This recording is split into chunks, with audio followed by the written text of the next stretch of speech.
Against the God के एक और नए नोवेल एक्सप्लेनेशन में आप सभी का स्वागत है। पिछले एपिसोड के लास्ट सीन में देखा था कि मु शियाओलान ने पागलों की तरह बड़बड़ाना शुरू कर दिया। ओह, वो पक्का अब घबरा गया होगा। उसे बस शांत होने का नाटक करना आता है।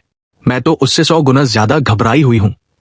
उसे लगा कि मु सुशान युनचे की बात कर रहे हैं। मु सुशान ने मु शियाओलान की तरफ देखा और बोले, लगता है कि भले ही तुम और पैलेस मास्टर बिंगयुन उसे लोअर रियल्म से लाए हो, लेकिन तुम उसे अब तक समझ नहीं पाई हो। मु शियाओलान ने चिढ़ते हुए कहा, बेशक मैं उसे समझती हूं। वो हमेशा से ऐसा ही है। वो इतना कमजोर है लेकिन फिर भी इतना निडर होने का दिखावा करता है। न सिर्फ उसकी जुबान कैंची की तरह चलती है, बल्कि उसे शोफ करने और लड़कियों को तंग करने में बहुत मजा आता है। वो एक नंबर का बेशर्म इंसान है। अपने प्लेनेट पर वो ऐसा था तो ठीक था, लेकिन स्नो सॉन्ग रियल में आकर भी नहीं सुधरा। आप कह सकते हैं कि जिस पल वो आया, वो मास्टर के लिए एक बड़ी मुसीबत लेकर आया। मुझे तो समझ नहीं आ रहा कि इसके बाद मैं क्या करूंगी। मुझे इतना गुस्सा आ रहा है। मु शियाओलान अपनी भड़ास निकालती रही, लेकिन मु सुशान चुपचाप तमाशा देखते रहे।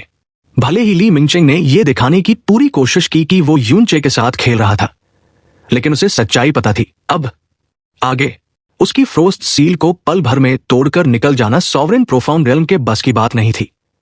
उसके मन में अब एक अनजाना डर पैदा होने लगा था। ली मिंगचिंग ने मन ही मन कहा, युनचे, देखता हूं तुम अगले अटैक से कैसे बचते हो।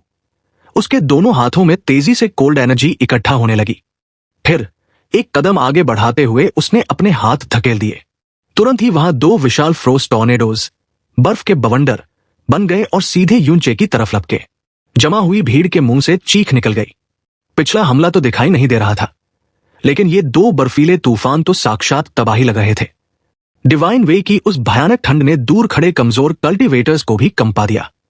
एक नए पास हुए लड़के ने डरते हुए पूछा, अरे क्या ली मिंगचिंग सच में युनचे को जान से मारना चाहता है? उन 2 फ्रोस्ट टॉर्नेडोज का दबाव युनचे के शरीर पर पड़ा। इस बार ली मिंगचिंग ने कोई कसर नहीं छोड़ी थी। अगर कोई डिवाइन ओरिजिन रियल्म का कल्टीवेटर भी वहां होता तो उसे भी हिलने में दिक्कत होती।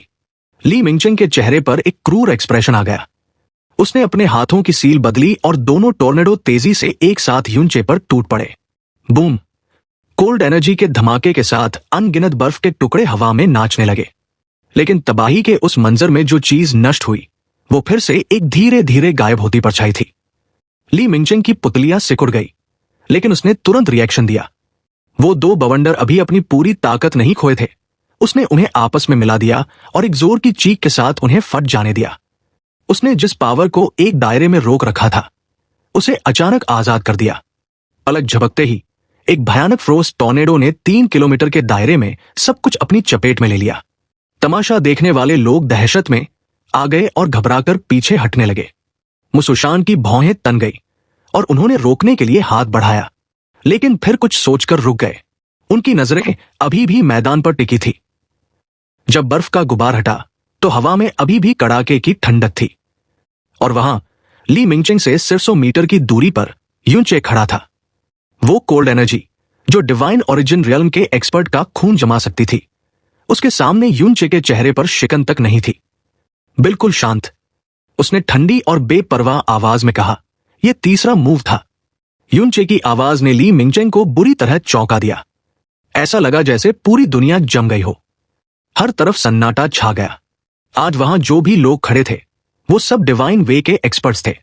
ली मिंगचिंग ने जिस अचानक हमले से वो फ्रोस्ट टॉर्नेडो छोड़ा था, उससे बचने के लिए उन्हें भी अपनी पूरी ताकत लगानी पड़ती। उसने इतने बड़े दायरे को इसलिए कवर किया था ताकि युनचे को भागने की जगह ही न मिले, लेकिन युनचे को देखकर साफ लग रहा था कि वो ली मिंगचिंग से ज्यादा दूर गया ही नहीं था। वो उस बवंडर की रेंज में ही था। फिर भी वो सही सलामत था, खरोच तक नहीं है। ये क्या हुआ? मु शियाओलान फिर से सन्न रह गई, और इस बार मु सुशान की आंखों में भी हैरानी थी। उन्हें अचानक एहसास हुआ कि उन्होंने लोअर रियल्म से आए इस अजीब लड़के को कम आंका था। भीड़ तो जैसे पत्थर की हो गई थी। इस बार अगर वो बेवकूफ भी होते तो भी ये नहीं मानते कि ली मिंगचिंग अभी भी युनचे के साथ खेल रहा है। ली मिंगचिंग ने चिल्लाते हुए युनचे की तरफ उंगली उठाई और कहा, युनचे, तुम पक्का कोई प्रोटेक्टिव प्रोफाउंड आर्टिफैक्ट यूज कर रहे हो। वो ये बात मान ही नहीं सकता था कि सॉवरेन प्रोफाउंड रियल्म का 5th लेवल का बंदा उसकी पावर के सामने बिना किसी चोट के खड़ा रह सकता है। यूनचे के होठों पर एक तीखी मुस्कान आ गई। उसने ताने मारते हुए कहा, एग्जाम में मुझसे हारने के बाद तुमने कहा कि मैंने चीटिंग की। अब जब तुम मुझे छू भी नहीं पाए तो कह रहे हो कि मैं आर्टिफैक्ट यूज कर रहा हूं। तुम्हारा लेवल बस इतना ही है क्या? ली मिंगचेंग का सीना गुस्से से फटने को हो रहा था। उसने अपनी इज्जत बचाने के लिए कहा, लगता है मेरा तीर निशाने पर लगा। मेरे तीनों हमले तुमने बिना हिले डोज कर दिए। यह सबूत है कि तुम किसी स्पेशल प्रोफाउंड आर्टिफैक्ट का सहारा ले रहे हो। अपनी खुद की ताकत से तुम मेरी कोल्ड एनर्जी में जिंदा नहीं बच सकते थे। तुम सिर्फ भाग रहे हो और आर्टिफैक्ट के पीछे छिप रहे हो। तुमने मुझसे सीधे लड़ने की हिम्मत नहीं की। यही सबसे बड़ा सबूत है। यूनचे ने धीरे से अपना हाथ उठाया। अगर ऐसी बात है तो इस बार अपना सबसे जोरदार हमला करो। मैं वादा करता हूं, इस बार मैं अपनी जगह से नहीं हटूंगा, बिल्कुल नहीं बचूंगा। यूनचे की बात खत्म भी नहीं हुई थी कि ली मिंगचेंग ने दहाड़ लगाई और सीधे यूनचे की तरफ झपटा, जैसे उसे डर हो कि कहीं यूनचे अपनी बात से पलट न जाए। उसके खुले हुए पंजे के चारों तरफ आए स्पिरिट्स नाच रही थी और वो सीधे यूनचे की छाती को चीरने के लिए बढ़ा। इस बार यूनचे सच में नहीं हटा। इसके बजाय उसने आधा कदम आगे बढ़ाया और स्वागत में अपना सीधा मुक्का राइट फिस्ट आगे कर दिया। यह देखकर कि यूनचे सच में सीधे टकराने वाला है, ली मिंगचेंग की आंखें चमक उठीं। उसकी बॉडी की प्रोफाउंड एनर्जी उफान मारने लगी और उसका पूरा हाथ ठोस बर्फ से ढक गया। वो पिछले 3 मूव्स का बदला इस एक हमले में लेने वाला था। धड़ाम! सबकी नजरों के सामने जब वो मुक्का और पंजा टकराए तो हवा में एक कंपन दौड़ गई। वो 2 हमले बिल्कुल साधारण लग रहे थे, लेकिन जब वो मिले तो स्पेस भी कांप उठा।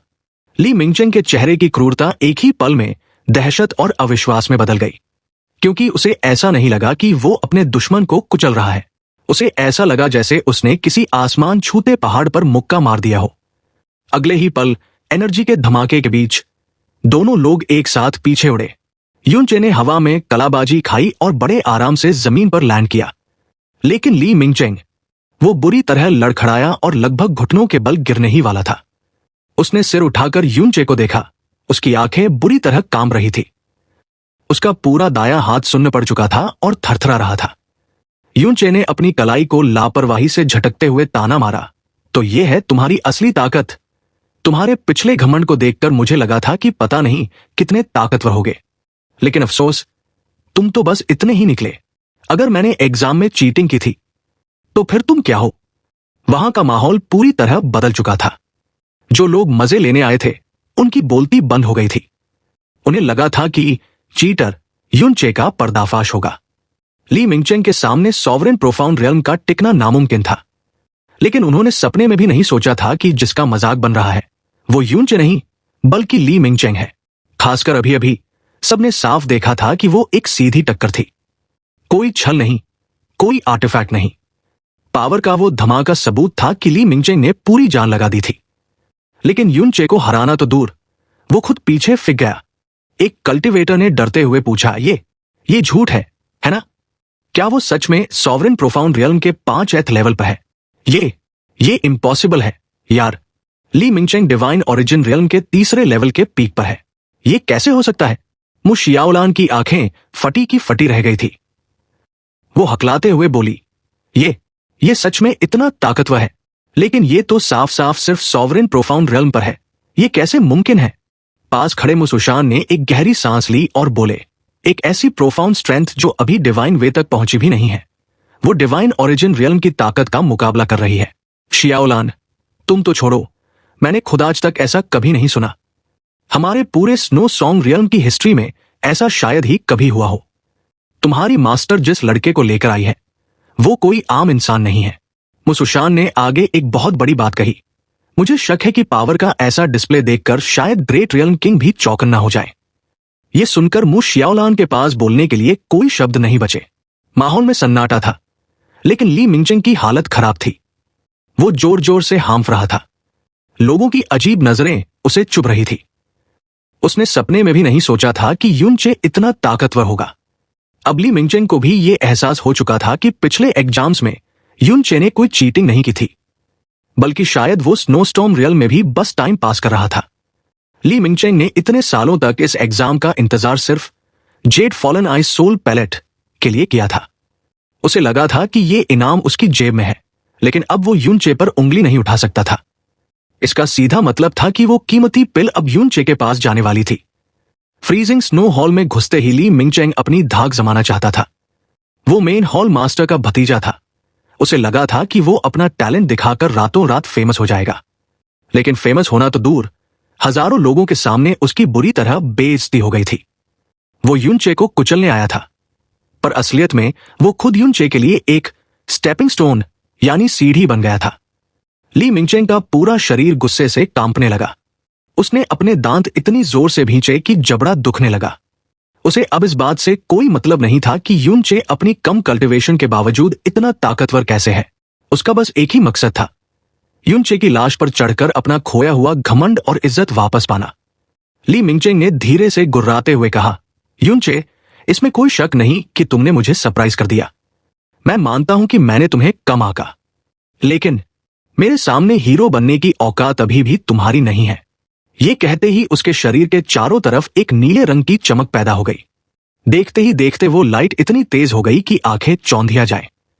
ढेर सारी आई स्पिरिट्स वहां प्रकट हुई और उसके चारों तरफ तेजी से नाचने लगी। फ्रीजिंग स्नो हॉल का तापमान, जो पहले से कम था, अब और भी भयानक तरीके से गिरने लगा। डिंग, एक हल्की सी आवाज आई, जैसे बर्फ के क्रिस्टल पर पानी की बूंद गिरी हो। अचानक एक बेर के खूल, प्लम शेप्ड जैसा प्रोफाउंड सील हवा में बना और ठंडक कई गुना बढ़ गई। वो ठंड इतनी जानलेवा थी कि वहां खड़े लोगों की हड्डियों और दिमाग तक में सुइयां चुभने लगी। जी हानफेंग हैरानी से चिल्लाया, कोल्ड ब्लू फॉर्मेशन। ली मिंगचेंग ने सच में कोल्ड ब्लू फॉर्मेशन सीख लिया है। उसे यकीन नहीं हो रहा था कि डिवाइन ओरिजिन रियल्म के तीसरे लेवल पर रहते हुए कोई इस खतरनाक फॉर्मेशन को एक्टिवेट कर सकता है। जो लोग ली मिंगचेंग के करीब खड़े थे, वो डर के मारे अपने आप पीछे हटने लगे। साफ दिख रहा था कि ली मिंगचेंग का गुस्सा अब पागलपन में बदल चुका है। वो अपनी हार बर्दाश्त नहीं कर पा रहा था और अब उसका इरादा यूनचे को जान से मारने का लग रहा था। उसकी बढ़ती हुई ऑरा को देखकर मु शियाओलान भी घबरा गई। उसने चिल्लाकर यूनचे को आगाह किया, यूनचे, हट जाओ वहां से। और ली मिंगचेंग, क्या तुम पागल हो गए हो? ली मिंगचेंग के चेहरे पर एक शैतानी मुस्कान थी। उसने अपनी हथेली आगे बढ़ते हुए कहा, यूनचे, अगर तुम मर्द हो तो इसे झेल कर दिखाओ। ली मिंगचेंग दहाड़ा और उसने अपने हाथ क्रॉस किए ताकि वो कोल्ड ब्लू फॉर्मेशन को यूनचे पर दाग सके। लेकिन तभी उसकी आंखों के सामने का नजारा धुंधला हो गया। यूनचे ने अपनी एक्सट्रीम मिराज लाइटनिंग टेक्निक इस्तेमाल की। वो किसी भूत की तरह एक ही पल में कई मीटर का फासला तय करके सीधा ली मिंगचेंग के मुंह के सामने प्रकट हो गया। इससे पहले कि ली मिंगचेंग कुछ समझ पाता, यूनचे ने अपनी कोहनी एल्बो पूरी ताकत से उसके पेट में दे मारी। बूम! मांस और हड्डी पर पड़ने वाली उस चोट की आवाज ऐसी थी जैसे बादल गरजा हो। यूनचे की फिजिकल बॉडी किसी मॉन्स्टर से कम नहीं थी। ली मिंगचेंग के लिए वो हमला हवा से प्रकट हुआ था, इसलिए उसे डिफेंस का कोई मौका ही नहीं मिला। उसका सीधा खड़ा शरीर एकदम से 90 डिग्री पर मुड़ गया। उसका पेट अंदर धंस गया और पीठ बाहर की तरफ निकल गई। वो खतरनाक कोल्ड ब्लू फॉर्मेशन, जिसे उसने अभी अभी बनाया था, वो एक झटके में बिखर गया। ली मिंगचेंग किसी तोप के गोले की तरह पीछे की तरफ उड़ा। बैंड! ली मिंगचेंग कई मीटर दूर उड़ता हुआ गया और पीछे हॉल के एक खंभे से जा टकराया। फिर वो वहां से लुढ़कते हुए जमीन पर आ गिरा। उसका जबड़ा सबसे पहले जमीन से टकराया, यानी कि वो सच में मुंह के बल गिरा। उसके मुंह से खून के साथ 2 दांत टूटकर बाहर निकल गए और लुढ़कते हुए दूर जा गिरे। संयोग से उनमें से एक दांत लुढ़कते हुए सीधा यूनचे के पैरों के पास आकर रुका। पूरे फ्रीजिंग स्नो मेन हॉल में सन्नाटा छा गया। लोगों के मुंह खुले के खुले रह गए। ली मिंगचेंग ने दोनों हाथों से अपना पेट पकड़ रखा था और वो जमीन पर किसी सूखे झींगे की तरह सिकुड़ गया था। उसके मुंह के कोने से खून और झाग लगातार टपक रहा था। वो खड़ा होना तो दूर, ठीक से करा भी नहीं पा रहा था। हजारों नजरें जमीन पर पड़े ली मिंगचेंग पर टिकी थी। किसी को, और खासकर खुद ली मिंगचेंग को, यकीन नहीं हो रहा था कि यूनचे के सिर्फ एक अटैक ने उसका यह हाल कर दिया। इसका सिर्फ एक ही मतलब था, यूनचे की ताकत ली मिंगचेंग से सिर्फ ज्यादा नहीं थी, बल्कि उन दोनों का कोई मुकाबला ही नहीं था। जमीन और आसमान का फर्क था। अगर यूनचे की जगह कोई और होता तो शायद वो मेन हॉल मास्टर के भतीजे को इतना बुरा मारने की हिम्मत नहीं करता। लेकिन ली मिंगचेंग ने गलत इंसान से पंगा ले लिया था। बार बार ताने मारना और जानलेवा हमला करना। यूनचे उसे आसानी से छोड़ने वाला नहीं था। भले ही यून चे ने सोचा था कि वो गॉड रियल्म में लो प्रोफाइल रहेगा, लेकिन उसका नेचर बदला नहीं जा सकता था। जी हानफेंग का दिमाग कुछ पल के लिए ब्लैंक हो गया था। होश आने पर वो भाग कर ली मिंगचेंग के पास गया और उसे सहारा देकर उठाया। जूनियर ब्रदर मिंगचेंग, क्या तुम ठीक हो? ली मिंगचेंग दर्द से तड़प रहा था, लेकिन उसकी सांसें चल रही थी और इंटरनल चोटें बहुत ज्यादा जानलेवा नहीं थी। जी हानफेंग ने राहत की सांस ली। अगर ली मिंगचेंग को कुछ हो जाता तो उसे भी सजा भुगतनी पड़ती। यून चे ने जमीन पर पड़े उस टूटे हुए दांत को इग्नोर किया और सीधा ली मिंगचेंग और जी हानफेंग के सामने जाकर खड़ा हो गया। उसके चेहरे पर कोई एक्सप्रेशन नहीं था। उसने सपाट आवाज में कहा, 5 मुंह से ज्यादा हो चुके हैं। अब बताओ ली मिंगचेंग, क्या तुम अभी भी कहोगे कि मैंने चीटिंग की है? ली मिंगचेंग ने कुछ बोलने की कोशिश की, लेकिन उसके मुंह से खून का फव्वारा निकल गया। दर्द के मारे वो फिर से झुक गया, लेकिन उसके शरीर का दर्द उस बेइज्जती के सामने कुछ भी नहीं था जो उसकी सोल महसूस कर रही थी। उसने इस दिन के लिए इतनी मेहनत की थी। उसे लगा था आज उसका नाम होगा, लेकिन लोअर रियल्म के एक लड़के ने, जो डिवाइन वे तक पहुंचा भी नहीं था, उसके भविष्य को तबाह कर दिया था। उसे अभी भी नहीं लग रहा था कि गलती उसकी खुद की है। यून चे ने उसकी तरफ से नजरें हटा ली। उसने जी हानफेंग को देखना भी जरूरी नहीं समझा और सीधा मुझ सुशान की तरफ मुड़कर बोला, सीनियर सुशान, यह साबित करने के लिए काफी होना चाहिए कि मैंने चीटिंग की, है ना? बोलते हुए उसने देखा कि मु शियाओलान उसे बड़ी बड़ी आंखों से घूर रही है। वो ऐसे देख रही थी जैसे उसे पहचानती ही न हो। यून चे ने मन ही मन अपनी तारीफ की। अब पता चला छोटी बच्ची कि मैं कितना औसम हूं। हाँ, मु सुशांत जोर से हंसे और अपनी दाढ़ी पर हाथ फेरते हुए बोले। उनकी आंखों में एक चमक थी। सच कहूं तो मुझे कभी नहीं लगा था कि आइस प्रोफाउंड रियल्म में कोई चीटिंग कर सकता है, लेकिन मुझे यह भी यकीन नहीं हो रहा था कि सॉवरेन प्रोफाउंड रियल्म का कोई बंदा वहां इतनी देर टिक सकता है। लगता है मेरा तजुर्बा और ज्ञान भी कम पड़ गया। मु सुशान ने आगे कहा, ली मिंगचेंग के साथ फाइट में तुमने न सिर्फ 5 मूव्स पूरे किए, बल्कि उसे हरा भी दिया। और सबसे बड़ी बात, मु सुशान की आंखें चमक उठीं, ये अभी भी तुम्हारी पूरी ताकत नहीं है। लगता है पैलेस मास्टर बिंगयुन हमारे डिवाइन आइस फीनिक्स एक्ट के लिए एक असली जीनियस लेकर आई है। मु शियाओलान का मुंह ये सुनकर और ज्यादा खुल गया। मु सुशान जैसी हस्ती का किसी की इतनी तारीफ करना बहुत बड़ी बात थी। यून चे ने हल्का सा मुस्कुराते हुए कहा, तारीफ के लिए शुक्रिया सीनियर सुशान। हालांकि उसे पता था कि इस तारीफ के बाद उसका लो प्रोफाइल रहने का प्लान अब चौपट हो चुका है।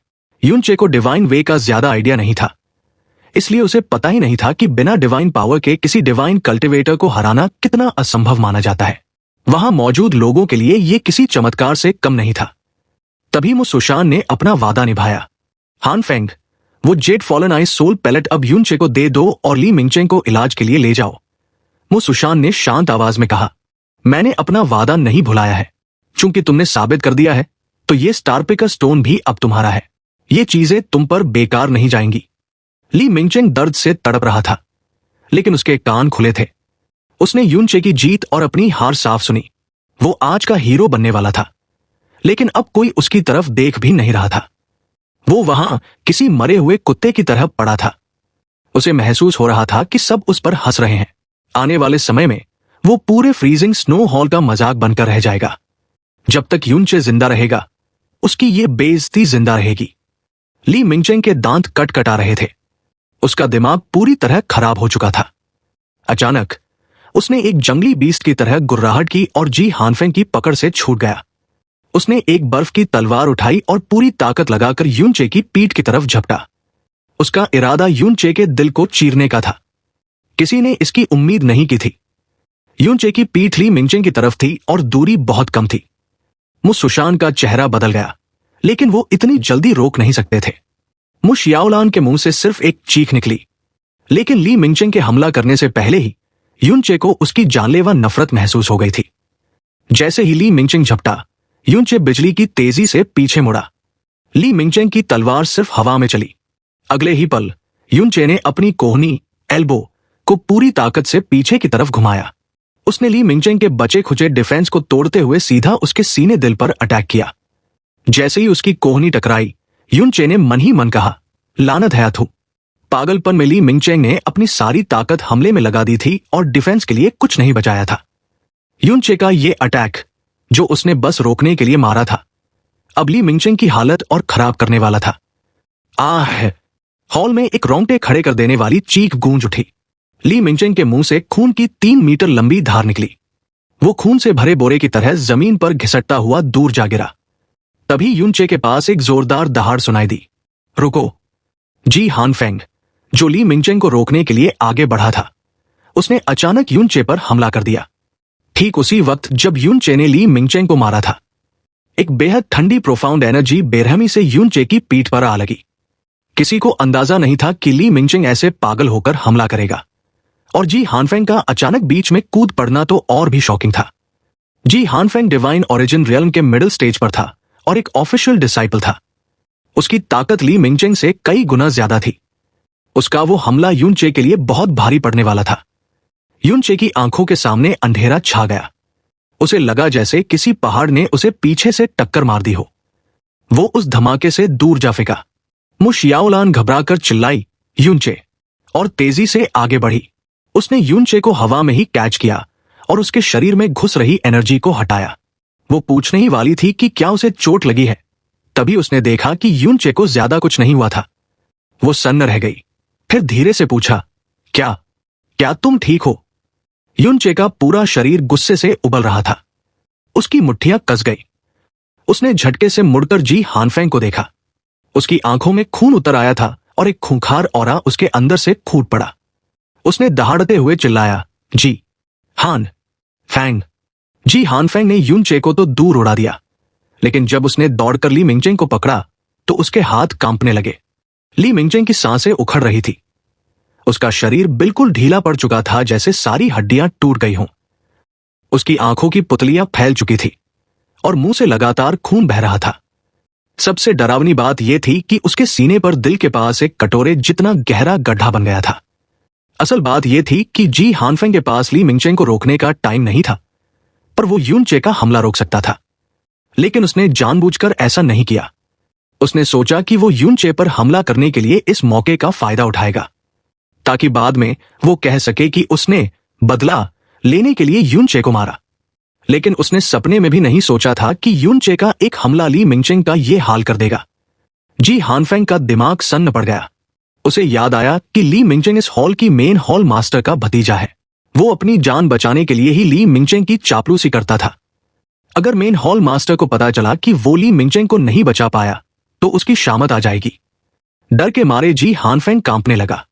अपनी गलती छुपाने के लिए वो तुरंत मुड़ा और सारा गुस्सा युनचे पर निकालते हुए चिल्लाया, युनचे, तुम्हारी इतनी हिम्मत कि तुम इतने जानलेवा तरीके से हमला करो। तभी आसमान से एक ऐसी आवाज आई जिसमें असीम ठंडक और रौब था। क्या हुआ? तुम सब यहां घेरा बनाकर क्यों खड़े हो? स्पेस फटा और वहां से एक नीली परछाई बाहर निकली। उसका चेहरा पहली बर्फ जैसा ठंडा और सुंदर था।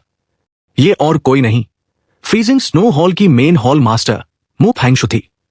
उसके आते ही पूरे हॉल में जैसे सब कुछ जम गया। मु फैंगशु की नजर सीधे खून से लथपथ ली मिंगचेंग पर पड़ी, जो जी हानफेंग की गोद में आखिरी सांसें गिन रहा था। उसका चेहरा बदल गया। वो पलक झपकते ही ली मिंगचेंग के पास पहुंची। जैसे ही उसने ली मिंगचेंग को हाथ लगाया, उसका वो शांत ऑरा अचानक एक भयानक गुस्से में बदल गया। ये मेन हॉल मास्टर का गुस्सा था। ऐसा लगा जैसे पूरा हॉल एक बर्फ के नर्क पगेट्री में बदल गया हो। वहां खड़े लोगों का खून और तक ठंड से जमने लगी। उसने मुड़कर बेहद शांत लेकिन जानलेवा आवाज में पूछा, ये किसने किया? भले ही उसकी आवाज शांत थी, लेकिन उसमें जो किलिंग इंटेंट था, उससे कमजोर दिल वाले वहीं मर जाते। उसके खुद के इलाके में उसके भतीजे का ये हाल, वो ये कैसे बर्दाश्त करती? ज्यादातर लोगों की नजरें धीरे धीरे युनचे की तरफ घूम गई। अभी थोड़ी देर पहले जो लोग मु सुशान की तारीफ सुनकर युनचे से जल रहे थे, अब उन्हें उस पर तरस आ रहा था। सबको यकीन था कि आज युनचे का मरना तय है, भले ही शुरुआत ली मिंगचेंग ने की हो। जी हानफेंग के दांत कटकटा रहे थे। उसने तुरंत सारा इल्जाम युनचे पर डाल दिया। मेन हॉल मास्टर, ये युनचे है। इसने जानबूझकर जूनियर ब्रदर मिंगचेंग को इतनी बुरी तरह घायल किया है। ये डिसाइपल उसे रोक नहीं पाया। मुझे नहीं लगा था कि युनचे इतना क्रूर होगा। मुझे कड़ी से कड़ी सजा दी जाए। मु फैंगशु की नजरें युनचे पर टिक गई। उसमें हैरानी कम और नफरत ज्यादा थी। मु शियाओलान डरते डरते युनचे के सामने आकर खड़ी हो गई और कहने लगी, तुम झूठ बोल रहे हो। ली मिंगचेंग ने पहले यूनचे पर पीछे से हमला किया था। यूनचे ने तो बस शांत रहो। मु फैंगशु की दहाड़ ने मु शियाओलान को चुप करा दिया। उसका सीना गुस्से से ऊपर नीचे हो रहा था। क्या तुम्हें मैं बेवकूफ दिखती हूं? यूनचे सिर्फ एक मोनार्क लेवल पर है, उसे मिंगचेंग पर पीछे से हमला करने की क्या जरूरत पड़ेगी? मु सुशान ने बीच बचाव करने की कोशिश की। मेन हॉल मास्टर, भले ही यूनचे ने उसे मारा है, लेकिन बात इतनी सीधी नहीं। बस बहुत हुआ। मु फैंगशु का चेहरा काले पानी जैसा गहरा हो गया था। फर्क नहीं पड़ता कौन है या क्या वजह है, जिसने भी जानबूझकर मेरे भतीजे को ऐसी चोट पहुंचाई है, मैं उसे 10,000 गुना ज्यादा दर्द दूंगी। मु सुशान ने आह भरी। वो चाहकर भी कुछ नहीं कर सकते थे। उन्होंने चुपके से मु शियाओलान को साउंड ट्रांसमिशन भेजा। शियाओलान, तुरंत अपनी मास्टर को मैसेज भेजो। सिर्फ वही शायद यूनचे को बचा सकती है। अगर वो समय पर आ पाई तो। मु फैंगशु ने हुक्म दिया। जी हानफेंग, तुरंत यूनचे को पकड़ लो। अपनी ऊंची पोजीशन की वजह से वो खुद एक जूनियर पर हाथ नहीं उठाना चाहती थी। जी हानफेंग को तो जैसे मौका मिल गया। वो अपना डर और गुस्सा निकालने के लिए यूनचे का गला पकड़ने के लिए झपटा। मु शियाओलान चिल्लाई और यूनचे को बचाने के लिए आगे आई, लेकिन एक अदृश्य हाथ ने उसे पकड़कर दूर फेंक दिया। यूनचे अब अकेला था। उसके चारों तरफ मेन हॉल मास्टर का जानलेवा ऑरा फैला हुआ था। कोई और होता तो अब तक घुटने टेक देता, लेकिन यूनचे की आंखों में डर का नामो निशान नहीं था। चाहे ब्लू पोल स्टार हो या प्रोफाउंड स्काई कॉन्टिनेंट, वो हर जगह एक राजा की तरह रहा था। वो ये बेइज्जती कैसे सह सकता था? उसने अपनी मुट्ठियां भींची और गुर्राया, अगर मुझे पकड़ना चाहते हो तो पहले देख लो कि तुम में उतनी ताकत है भी या नहीं। जी हानफेंग हवा से नीचे कूदा। उसने कहा, अभी भी जुबान चला रहे हो? उसका ऑरा एक तूफान की तरह यूनचे की तरफ बढ़ा।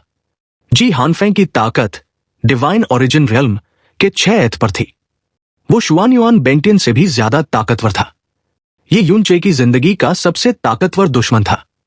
ऊपर से आता हुआ वो दबाव भयानक था। यूनचे का शरीर अकड़ गया, लेकिन उसने अपनी सारी ताकत डिफेंस में लगा दी। बैंड, एक जोरदार धमाका हुआ।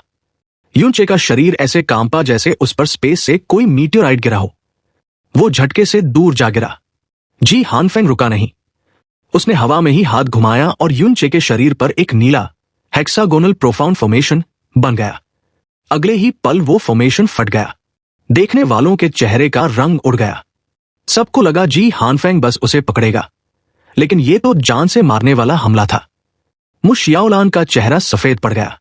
यूनचे, वो पागलों की तरह उसकी तरफ भागी, लेकिन तभी धुएं के बीच से कुछ ऐसा दिखा कि सबकी आंखें फटी की फटी रह गई। यूनचे एक हाथ का सहारा लेकर धीरे धीरे खड़ा हो रहा था। उसके कपड़े फट चुके थे, सीने और पीठ पर गहरे घाव थे, लेकिन उसकी आंखों की चमक कम नहीं हुई थी, बल्कि अब उसकी आंखों में एक ऐसा पागलपन था जिसे देखकर अच्छे अच्छों की हवा टाइट हो जाए। क्या? जी हानफेंग की हंसी गायब हो गई। उसे पूरा यकीन था कि उस हमले से यूनचे की आधी हड्डियां टूट जानी चाहिए थी। मु शियाओलान ने कांपते हुए पूछा, यूनचे, क्या तुम ठीक हो? यूनचे ने कहा, रास्ते से हट जाओ। उसकी नजरें सिर्फ जी हानफेंग पर थी। उसका रूप इतना डरावना था कि मु शियाओलान डरकर पीछे हट गई।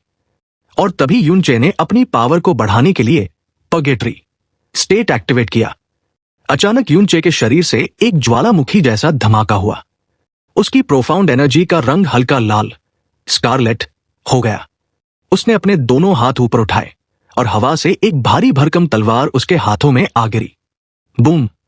जैसे ही वो हेवन स्मिटिंग डेविल स्लेयर स्वॉर्ड जमीन पर टिकी, पूरा हॉल हिल गया और जमीन पर लगे डिवाइन स्टोन में दरारें पड़ गई, जिसे मु सुशान की आंखें बाहर आने को थी। इस वक्त यूनचे जो ऑरा छोड़ रहा था, वो डिवाइन ओरिजिन रियल्म के 5वें लेवल 5th लेवल के बराबर था। सॉवरेन प्रोफाउंड रियल्म पर होकर डिवाइन ओरिजिन लेवल 5 की ताकत, ये नामुमकिन था। यहां तक कि गुस्से में पागल मु फैंगशु की आंखों में भी अब हैरानी दिखने लगी थी। यूनचे ने एक शब्द नहीं बोला। उसने अपनी उस विशाल तलवार को दोनों हाथों से पकड़ा और हवा में ऊंची छलांग लगाई। उसकी तलवार एक तबाही के तूफान की तरह जी हानफेंग के सिर पर गिरने वाली थी। तुम्हें लगता है तुम मेरा मुकाबला कर पाओगे? जी हानफेंग ने दांत भींचे और वो भी हवा में कूदा। उसने सीधा यूनचे की तलवार को अपने हाथों से पकड़ने की कोशिश की, लेकिन जैसे ही वो पास पहुंचा, उसकी कांप उठी। उसे उस तलवार में मौत का एहसास हुआ। डर के मारे जी हानफेंग ने बिजली की तेजी से अपने हाथ पीछे खींचे और हवा में ही कलाबाजी खाकर पीछे हट गया। धड़ाम! युनचे की तलवार सीधा जमीन पर जा लगी। वो फर्श जो डिवाइन स्टोन से बना था वो मकड़ी के जाले की तरह चटक गया। दरारें 90 मीटर दूर तक फैल गई। अगर ये गॉड रियल्म की जगह कोई और दुनिया होती तो शायद पूरा शहर तबाह हो जाता। युनचे की एंट्री किसी तबाही से कम नहीं थी। उसने पहले प्रोफाउंड स्काई कॉन्टिनेंट में, फिर इल्यूसरी डीमन रियल्म में और अब गॉड रियल्म में भी लोगों की अकल ठिकाने लगा दी थी। युनचे के उस एक अटैक ने वहां मौजूद हर किसी के दिमाग को सुन्न कर दिया था। ली मिंगचेंग को हराना तो फिर भी हजम हो रहा था, लेकिन जी हानफेंग, वो फ्रीजिंग स्नो हॉल का एक ऑफिशियल डिसाइपल था जिसने वहां 20 साल तक कल्टिवेशन की थी। उसका लेवल इतना हाई था कि वो नए डिसाइपलों का एग्जाम ले रहा था। लेकिन युनचे, जो सिर्फ एक सॉवरेन प्रोफाउंड रियल्म का लड़का था, उसने अपनी तलवार के एक अटैक से जी हानफेंग को पीछे धकेल दिया। यह नजारा देखकर लोगों को अपनी आंखों पर भरोसा नहीं हो रहा था। ऐसा लग रहा था जैसे वो कोई सपना देख रहे हों। उधर जी हानफेंग, जो हवा में पीछे की तरफ उड़ा था, वो लुढ़कते हुए 300 मीटर दूर जाकर रुका।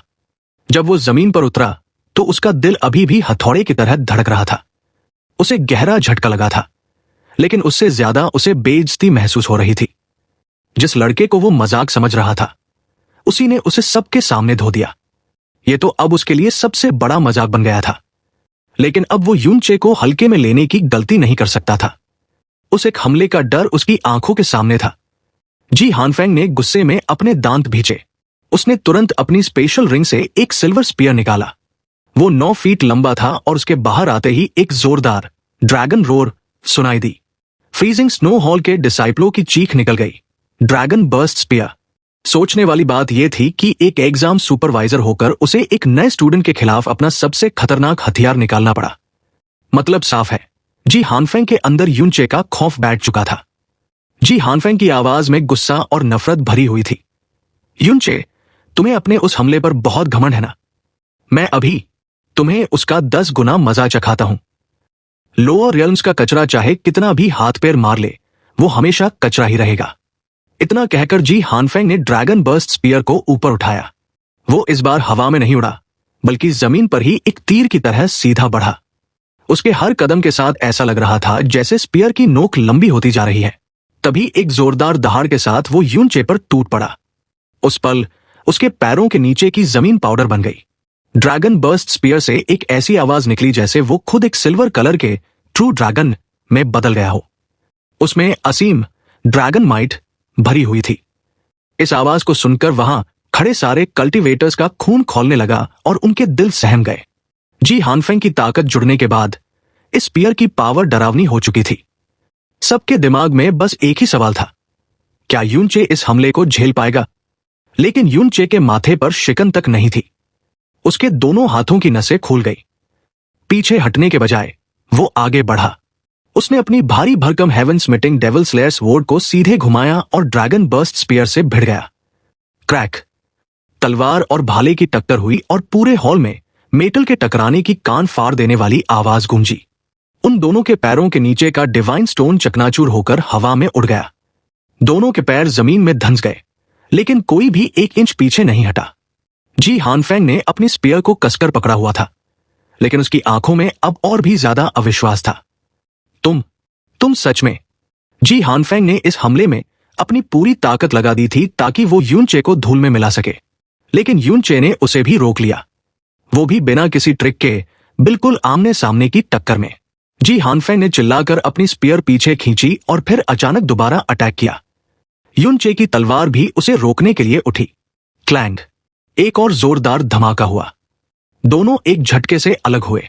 युनचे का बैलेंस बिगड़ गया, लेकिन जी हानफेंग ने हवा में कलाबाजी खाई और अपनी स्पीयर को नीचे की तरफ घूमते हुए स्नो स्टॉर्म बैरियल अटैक किया। भारी तलवार होने की वजह से युनचे उतना फुर्तीला नहीं था और उसने अभी हेवन स्मिटिंग डेविल स्लेयर स्वॉर्ड पर पूरी महारत हासिल नहीं की थी। इससे पहले कि वो ब्लॉक करता, स्पीयर ने उसे उड़ा दिया। युनचे ने अपने अंदर उबलते हुए खून को दबाया और अपनी तलवार की नोक जमीन में गाड़ दी। तलवार जमीन को चीरते हुए उसे रोकने लगी, लेकिन जैसे ही वो रुका, जी हानफेंग हवा से फिर उस पर झपटा। उसकी स्पीयर एक ड्रैगन की तरह नीचे गिर रही थी। युन चे ने सिर भी नहीं उठाया। उसके दोनों हाथ अचानक साइज में 3 गुना बड़े हो गए। जोड़ों के चटकने की आवाज आई। उसने पूरी ताकत से हेवन स्मिटिंग डेविल स्लेयर स्वॉर्ड को ऊपर की तरफ घुमाया। तलवार की गड़गड़ाहट ने ड्रैगन बर्स्ट स्पीयर की आवाज को भी दबा दिया। जी हानफेंग को लगा था कि पिछले हमले के बाद युन चे की हालत खराब होगी, लेकिन उसे सपने में भी नहीं सोचा था कि युन चे तुरंत काउंटर अटैक करेगा। बूम! युन चे के पैरों के नीचे की जमीन फिर फट गई। जी हानफेंग, जो हवा में था, वो किसी सूखे पत्ते की तरह उल्टी दिशा में उड़ गया। युन चे ने पीछा नहीं किया। उसकी तलवार भारी आवाज के साथ जमीन पर गिरी। काफी देर बाद उसने उसे दोबारा उठाया, लेकिन अब उसकी सांसें भारी हो चुकी थी। जी हानफेंग दूर जाकर गिरा और लड़खड़ाते हुए खड़ा हुआ। उसकी हालत खराब थी, लेकिन युन चे को हांफते हुए देखकर वो हंसने लगा। तो ये बात है, तुम पूरी तरह उस तलवार पर निर्भर हो। है, वो तलवार काफी भारी होगी ना? देखता हूं तुम उसे और कितनी बार उठा पाते हो। जी हानफेंग ने बिल्कुल सही नब्ज पकड़ी थी। युन चे और जी हानफेंग के कल्टीवेशन बेस में जमीन आसमान का फर्क था।